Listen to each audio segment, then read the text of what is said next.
되셨습니까? 예.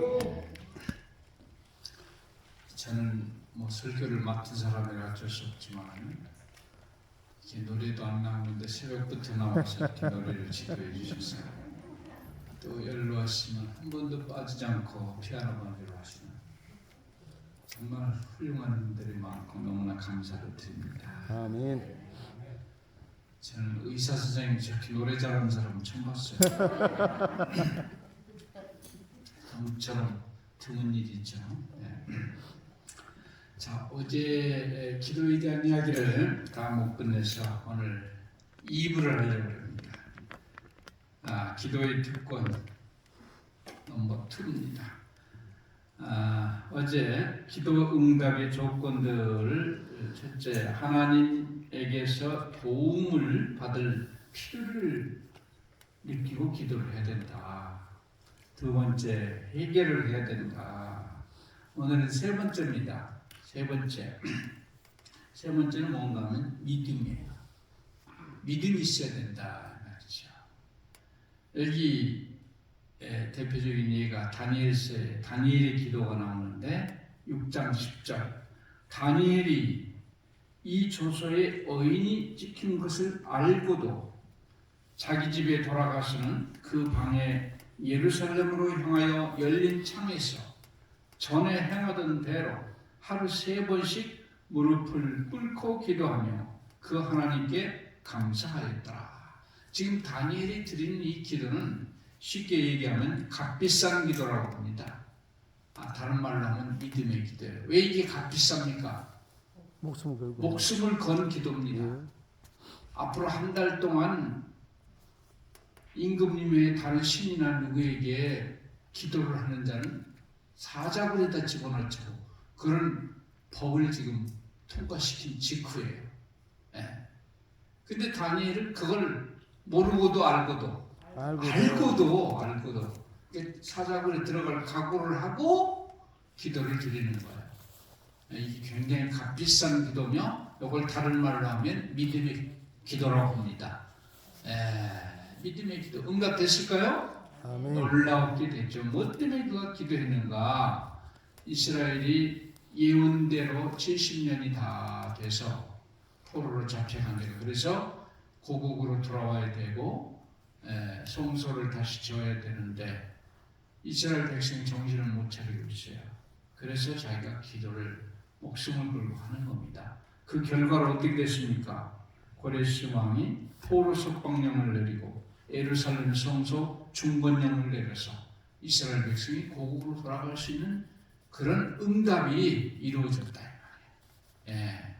성경에는 믿음의 기도들이 응답된 예들이 많이 나옵니다. 그렇죠? 예. 많이 나와요. 히스기야 왕이 18만 5천의 아수르 군대가 쳐들어와가지고 사네립 왕이 항복하라고 편지 썼을 때 성소에 가서 막 간절히 기도하니까 어떻게 됐어요? 하룻밤 사이 다 죽었어요. 다 여기 지금 제가 그림 있는데 생략을 했습니다. 18만 5천 명이 하루아침에 죽어버렸어요. 그리고 얼굴이 뜨뜻해가지고 퇴근하는 그런 일이 있었고 병에 걸려서 죽게 됐을 때 기도했을 때 15년을 더 사는 이적이 일어났고 성경에는 믿음의 기도가 여호수아는 기도했을 때 해가 지지를 않고 달이 지지를 않는 이적이 일어나서 전쟁에 승리를 한 적도 있고 놀라운 믿음의 기도들이 응답된 것들이 많습니다. 여러분의 생애도 그렇고 저도 그런 응답을 많이 받았어요. 그래서 응답 받는 기도의 가장 중요한 요인 가운데 믿음이 들어가는 겁니다. 그래서 여기 보니까 야고보 5장 15절 믿음의 기도는 병든 자를 구원하리. 병든 자 우리 가운데 믿음의 기도가 필요합니다. 야고보 1장 6절에 오직 믿음으로 구하고 조금도 의심치 말라. 의심하는 자는 마치 바람에 밀려 요동하는 바다 물결 같으니 이런 사람은 무엇이든지 죽게 얻기를 생각지 말라. 두 마음을 품어 모든 일에 정함이 없는 자다. 의심하지 말고 기도하라. 예수께서 이르시되 할 수 있거든이 무슨 말이냐? 믿는 자에게는 능치 못할 일이 없느니라. 예. 이 예수께서 저희 눈을 만지시며 가라사대 너희 믿음대로 되리라. 예. 신약에 보면은 너희 믿음대로 되리라. 너희 믿음대로 되리라. 네 믿음이 너를 구원하였느니라. 이런 표현들이 많아요. 믿음과 응답은 밀접한 관계가 있는 걸 알 수가 있습니다. 무엇이든지 기도하고 구하는 것은 받은 줄로 믿으라. 그리하면 너희에게 그대로 되리라. 이렇게 되어 있습니다. 자, 다음 또 응답받을 수 있는 필수 조건이 하나가 있는데 이게 뭔가 하면 용서예요. 용서. 여기 우리 정로의 기단에 있는 용서에 대한 말씀 한번 읽어봅시다. 우리가 하나님께 긍휼과 축복을 구하려고 할 때에 우리는 우리 마음 가운데 사랑과 용서의 정신을 가져야 한다. 우리는 우리가 우리에게 죄 지은 자를 사하여 준 것 같이 우리 죄를 사하여 주옵시고 라고 기도를 하면서 어찌 용서성이 없는 정신을 품을 수 있겠는가? 우리의 기도가 응답되기를 바랄진대 우리는 우리가 용서함을 받고자 하는 그와 같은 모양으로 그와 같은 정도로 남을 용서하여야 할 것이다. 내가 용서받고 싶은 그런 정도, 그런 모양으로 내가 용서를 먼저 해야 된다. 예. 그래서 마가복음 21장 25절에 서서 기도할 때에 아무에게나 혐의가 있거든 용서하라. 그리하여야 하늘에 계신 너희 아버지도 너희 허물을 사하여 주시리라 하셨더라. 그러니까 우리가 하나님께 용서를 받는 데는 조건이 있어요. 먼저 우리에게 잘못한 사람을 용서를 먼저 하는 것이 기본 조건이에요. 그게 갖춰져야 하나님께서 우리 죄를 용서하신다. 내가 먼저 용서를 해야 된다고 하는 거죠.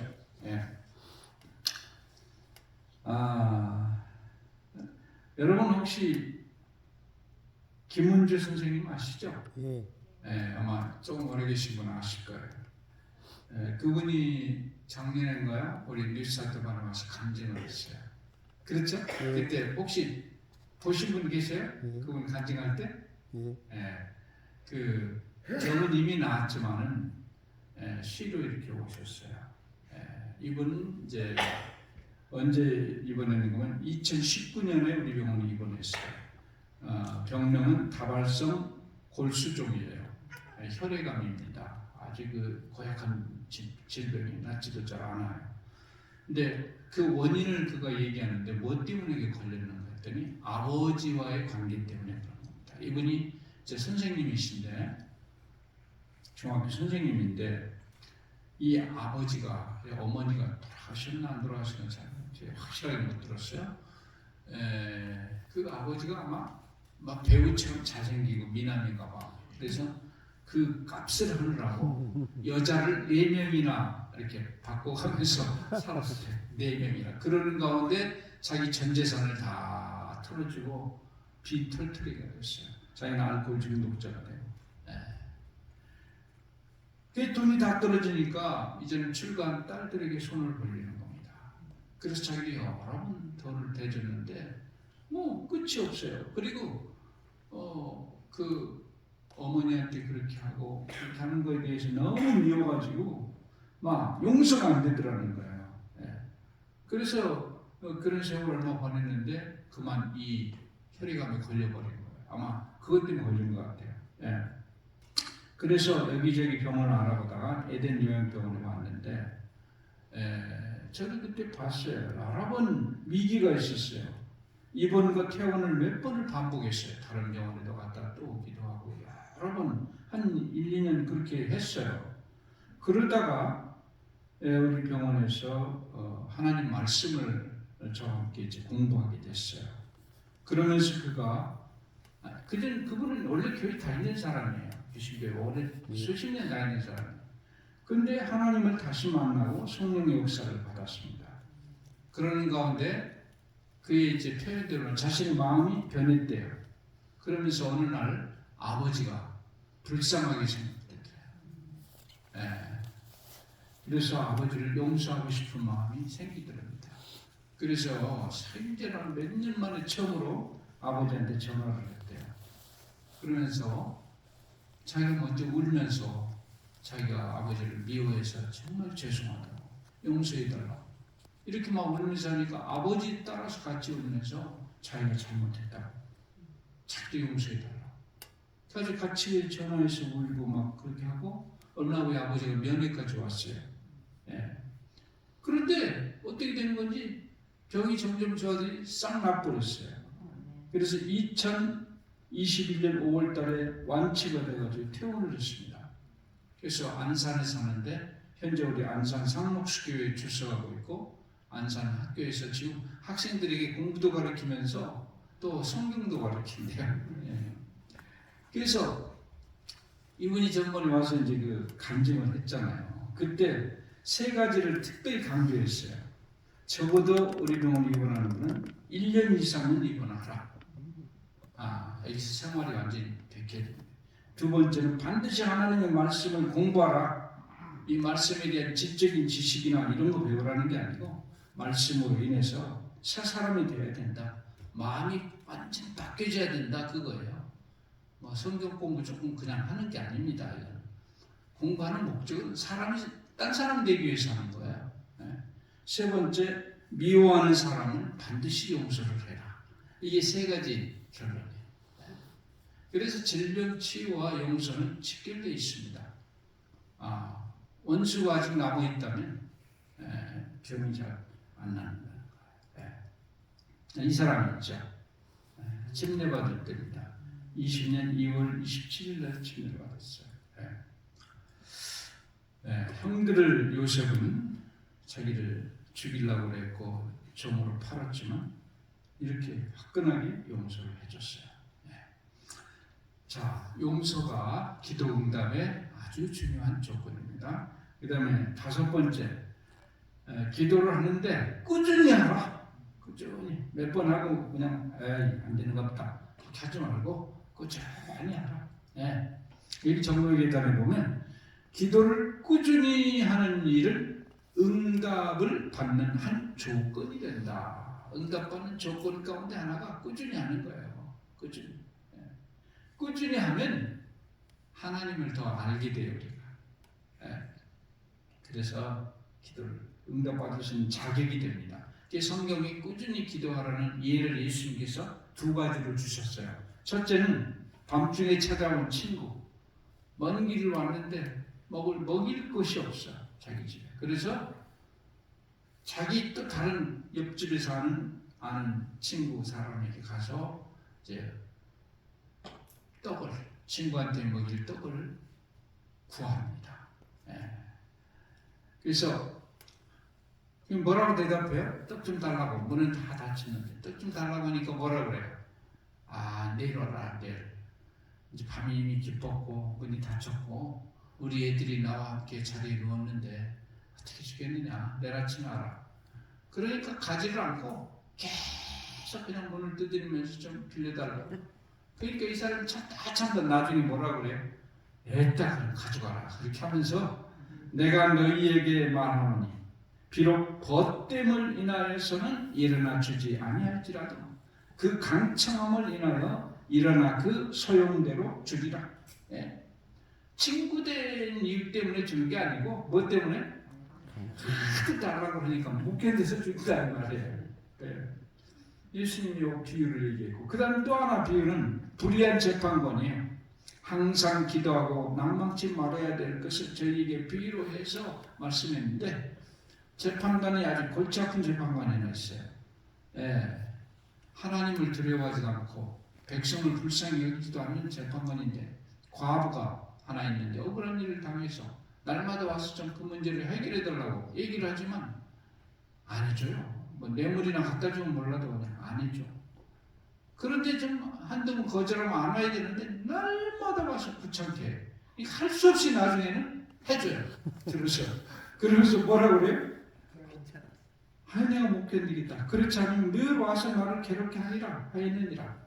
하물며 하나님께서 그 밤낮 부르짖는 택하신 자들의 원한을 풀어주지 아니하시겠느냐. 저희에게 오래 참으시겠느냐. 이 사람은 도무지 양심도 없는 재판관인데 이거 안 들어줬다가 자기 신상이 편찮을 것 같아.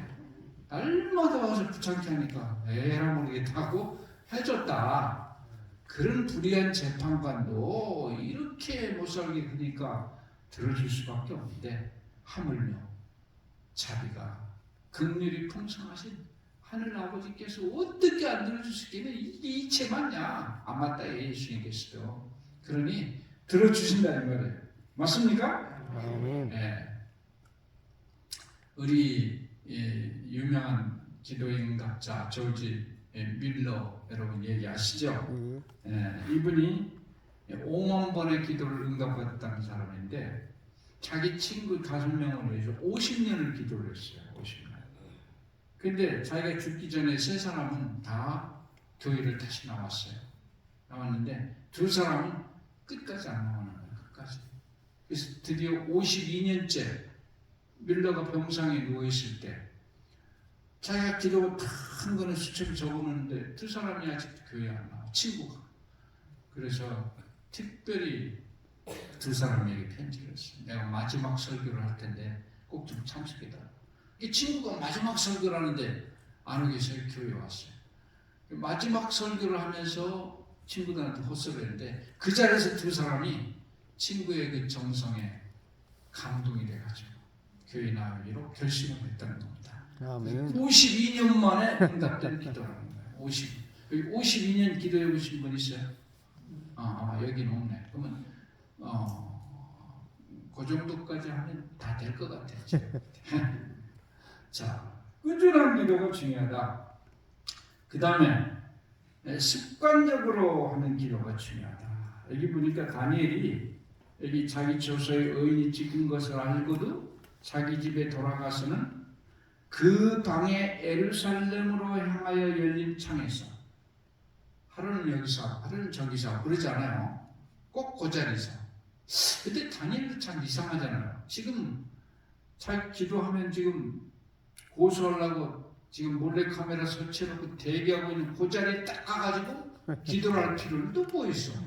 어디 숨어서 살짝 안 볼 때 하든지 골방에서 하지. 시간도 똑같아. 전에 행하던 대로 그 자리에서 하루 3번씩. 왜 그렇게 했을 것 같아요, 여러분? 여러분 같으면 그렇게 하시겠어요? 저 같으면 살짝 숨어서 하겠어요. 한 달만. 안 하든지, 하나님 뭐 그 정도 이해 못 하시겠어요? 한 달 정도. 근데 안 그래. 자기가 그런 원수들의 협박 때문에 하나님 앞에 잠시 이렇게 약해지는 모습까지도 그는 보여주는 걸 원치 않았다고 했어요. 그래서 그렇게 했다고 했어요. 그러니까 이 습관적으로 하는 거예요. 습관적으로. 그래서 일정한 기도의 장소를 가지고 있어요. 어디요? 그 방에 예루살렘으로 향하여 열린 창에서. 이스라엘 백성은요 다 예루살렘 그 방향을 향해서 기도를 하는 게 아주 습관, 완전히 무시했겠어요. 옛날에 솔로몬이 성전 그 중건식을 할 때 그렇게 기도를 했잖아요. 우리 백성이 잘못해서 나라가 막 뿔뿔이 흩어져 외국으로 갔을 때 이 성전, 아버지 이름 있는 이 성전을 향해서 우리 백성이 기도하면 응답해 주세요. 이렇게 했기 때문에 다 그쪽을 향해서 기도를 하는 겁니다. 아마 그 창문 쪽이 남쪽으로 잘 보였던 거예요. 거기서. 그 다음에 여기 정로계단에도 기도를 습관적으로 늘 하는 곳으로 가서 기도할 기회를 찾아라. 저는 삼육대학 다닐 때 그 동명사라고 하는 기숙사 뒤쪽에서 한 3년 6개월 동안 새벽마다 기도하는 장소가 있어요. 거기서 기도하면 그 바위 있지. 예수님 옆에 계신 것 같아요. 기분이 아주 든든하고 아주 좋아요. 근데 군대 갔다 오니까 그 옆에 부대가 생겨버렸더라고요. 삼육대 옆에.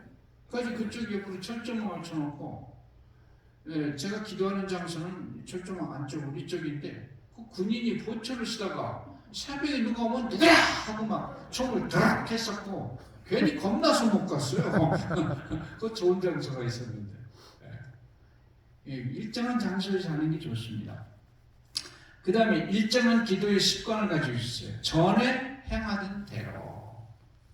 세 번째, 일정한 기도의 시간을 가지고 있었어요. 하루에 몇 번씩? 세 번씩. 이스라엘 백성은 하루에 3번씩 기도하는 게 습관이 되어 있습니다. 습관적으로 우리는 기도를 하자. 그래서 여러분도 어디서 기도할 때 그 장소에서 계속하는 게 좋습니다.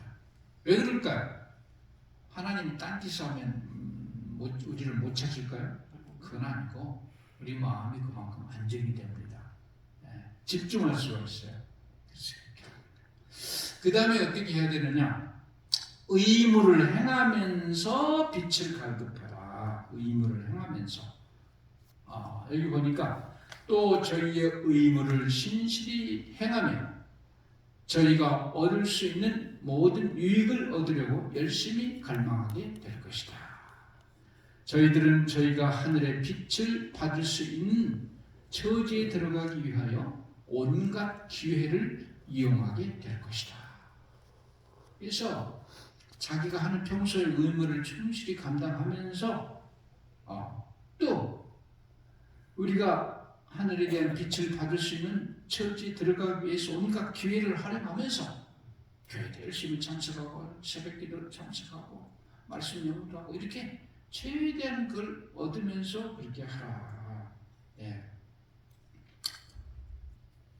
자신의 의무를 행하지 않으면 안 된다 그랬어요.